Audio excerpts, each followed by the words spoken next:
Investors are always on the lookout for the next big short, the next big catastrophe where market prices potentially collapse. And so this is why when Michael Burry disclosed that he had bought probably around $10 million worth of options that gave exposure to around $1 billion against Palantir stock, it got a lot of interest.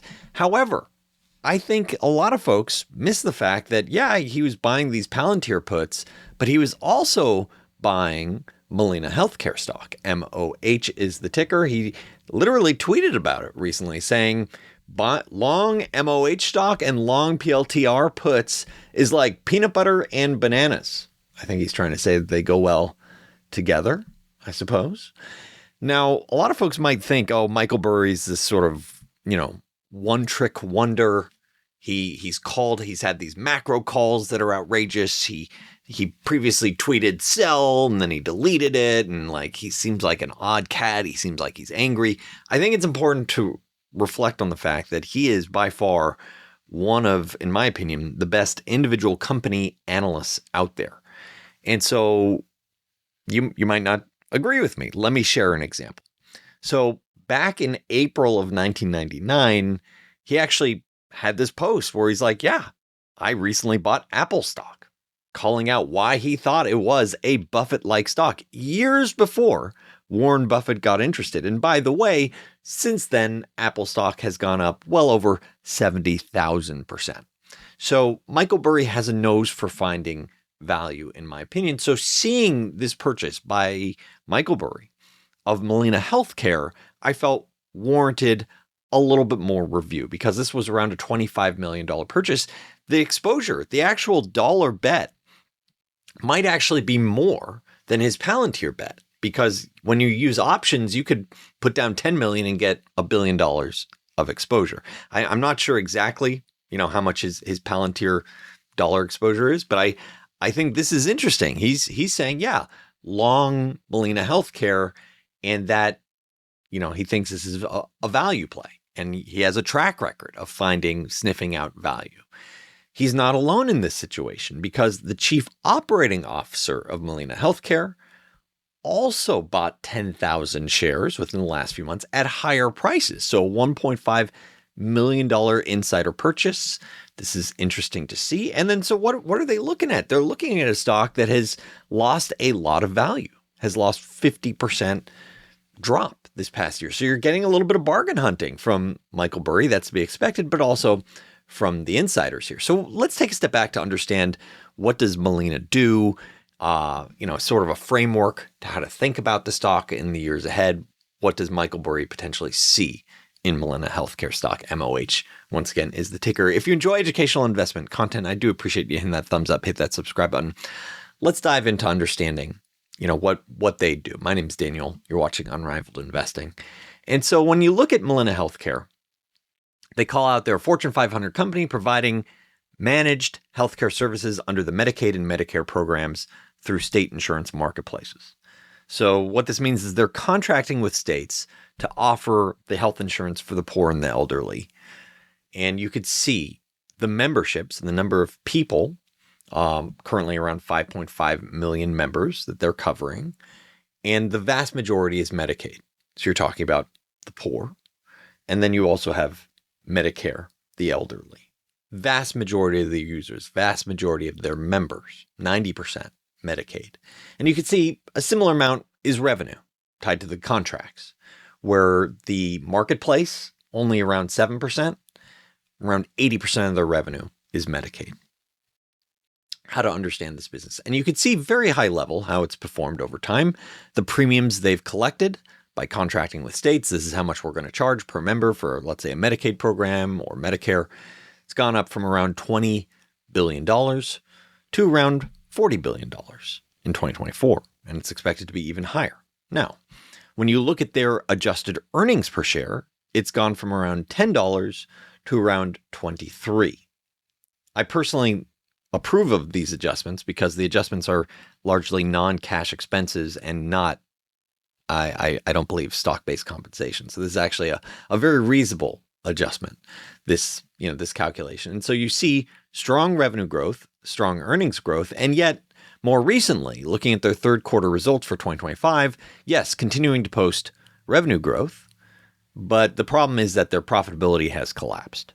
And you can see net income has gone from $350 million last year to under $100 million. So this is the reason why the stock is down over 50% year to date. Why is it dropping? The heart of the matter is the fact that the costs, the expenses of running a health insurance, health services business has gone dramatically higher. And they called out how the medical cost trend was higher than expected and driven by utilization of behavioral health, pharmacy, inpatient care, largely consistent with what we've observed throughout the year. So they're talking about the fact that people are using their services more, and in some cases, the cost of the services themselves has also gone up. And it's gone up in such a way that it was more than they originally anticipated. This actually resulted in management and Molina Healthcare having to reduce their outlook for the year. They originally had it closer to $19 per share in earnings, and then they had to cut it because these trends were worse than they expected. But they're not alone with this. There's actually been several health insurance, health services companies that have gotten hammered this year. United Health is one of them, where they announced similarly, yeah, our health cost trends have been elevated, and they had trouble understanding why. And so you've seen their guidance cut from $19 to around $14 per share. This is their current guidance. However, it is important to understand, wait a second, this is still $140 stock versus $14 adjusted earnings. This is a $10 times earnings stock. This is not an expensive stock, especially for a company that has actually grown significantly over time. So what does Michael Burry see in Molina Healthcare beside what we've already called out? Well, first of all, none of this is financial advice. Also, quick plug, Doug S., a premium subscriber, wrote, I've been a member only 3 months and I'm overwhelmed by how good your service is. Your average costs on some of the top holdings are several times lower than the current price. If you're looking for compelling ideas, come check out Unrivaled Investing. And so looking at Molina Healthcare, there's a lot of interesting data points that's going on. One of which is the fact that despite the concerns on their costs, which is largely an industry challenge, you see they're winning new contracts. For example, they just announced earlier this month that they are the sole plan selected with the Florida Agency for Healthcare Administration for about 120,000 enrollees. So this will be members for children and youth with special healthcare needs. So they continue to win market share, predominantly focusing on, Medicaid, poor kids in Florida. And Florida is saying, hey, we need to be able to offer health insurance. You're going to be the program that we're going to work through to say, hey, what's the right price that we should then pay, the doctors, the service providers, the hospitals. You're going to be that. We're going to work with you. So that's expected to start soon. And then last year they announced, hey, we won, a contract with Michigan. That's also expected to start in 2026, where they're expanding in Michigan. Similar types of services, looking for, individuals enrolled in both Medicare and Medicaid, the old and the poor. And so clearly seeing signs that Molina is winning market share. Now, that's the first data point, and which is what I like to see. This is not a melting ice cube business. This is a business where management is working with the states and saying, you have to take care of, you need to make sure there are, programs in place to take care of your poor, your elderly. We're going to work with you to make sure you can have a reasonable solution. And the states are increasingly going to Molina. They're winning market share. It's not hyper growth, but they're winning market share. That's an important, green flag when you're thinking about the business. The next aspect is that management has been aggressively repurchasing shares. You can see the share count down about 10% year over year from around 58 million diluted shares to around 52, 53 million. So aggressive share buybacks.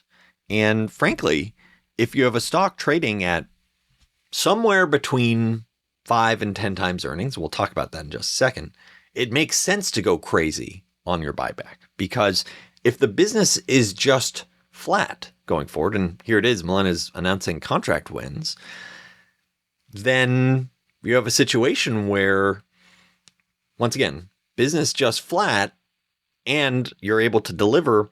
Let's stick with the 10 times earnings, even though you can make an argument that it might be much lower multiple in the future. That means they're buying back 10% of their stock each year. And so you as a shareholder, all else being equal,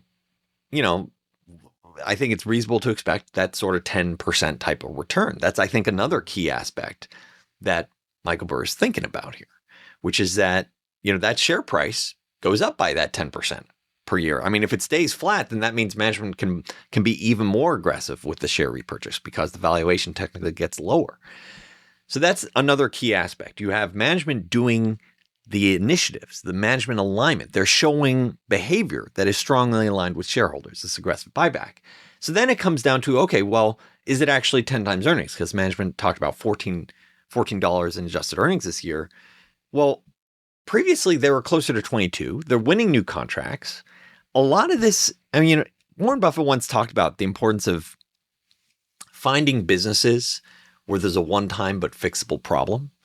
With a lot of healthcare, yes, you have costs go up, and they went up on average higher than a lot of folks expected. This was not just a Molina Healthcare problem. This was an industry problem. And then what happens? What happens in the industry? You raise prices, and you have a conversation with your state saying, look, we need to be able to make a small spread, a couple percent, 3, 4, 5%. We're going to have to raise prices a bit to deal with the fact that the costs for these hospitals, these surgeons, these procedures, these medications, it costs more. So we need to keep our spread, once again, a couple percent. So we're going to pass the cost to you. So that's how this conversation goes. So far, they're still winning share, though. So this makes me think this is a solvable problem. They can get ahead of it with price increases, premium increases. You're going to see a lot of that in the coming weeks. You're going to see a lot of news, headline news. Oh my goodness, premiums have gone up. There's going to be civil, complaints, maybe even unrest. We'll see, or a surge in those who are, not receiving insurance. But thinking about this, the uninsured, I think that this reflects that Molina, there's a chance that this is $25, in earnings in the next few years. There's a real possibility for that versus the $140 stock. So you might be talking about closer to 5 times earnings. And this is why Flash, I'm co-founder of Flash, free to use, leveraging the most cutting edge AI models. Flash is saying, hey, there's a lot of upside here. There's potentially hundreds of percent upside. And I think it comes down to that understanding that if you truly do get to $25, let's say in earnings per share, not that long ago they were at 22. If you get to 25 sometime in the next 5 years and they're winning contracts, they're able to get margins back to where it previously was. Then with price increases, you aggressively repurchase shares. So maybe 25 can go even higher because you just retired 10% of your shares. The longer the share price stays at 10 times or under, the more bang for your buck, the more that earnings per share, goes up potentially. So there's a real chance that this is a 25, maybe even $30 earning perspective in the next 5 years with these contracts with these different states. And then looking at a $140 stock, investors might say, wow, look at the execution. They've been able to handle the cost pressure that was industry-wide. You have insider buying it. The COO bought up $1.5 million. Maybe you have a situation where, let's do hypothetical, $30 in earnings someday, 10 times multiple, so roughly stays the same versus today, that $14 guidance for this year. So now you're talking about $300 stock price. Okay, so 100% upside.